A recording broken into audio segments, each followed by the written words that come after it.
Par sa transfiguration, le Christ apparaît dans sa gloire, c'est-à-dire dans une manifestation qui dépasse sa condition terrestre que connaissaient ses apôtres. C'est ainsi qu'il apparaîtra aux disciples après sa résurrection. Pierre, Jacques et Jean sont ici les témoins de la manifestation du Christ dans sa transcendance.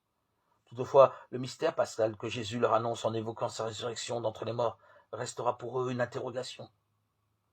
Ainsi, il faut faire confiance à Dieu qui réalise ses desseins au-delà de ce que nous pouvons imaginer.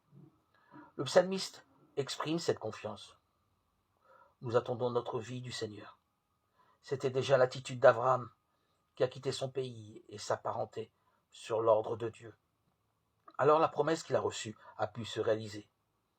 Abraham a donné naissance à une grande nation. Nous sommes tous appelés à prendre le risque de suivre le Christ et d'écouter le Fils bien-aimé.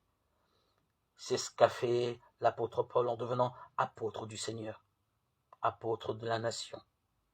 Il est plein d'espérance et de foi quand il exhorte Timothée à prendre sa part de souffrance pour l'annonce de l'Évangile.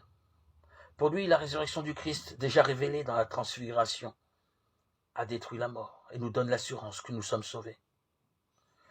Tu nous as dit, Seigneur, d'écouter ton Fils bien-aimé. Fais-nous trouver dans ta parole les vivres dont notre foi a besoin. Et nous aurons ainsi le regard assez pur pour discerner ta gloire.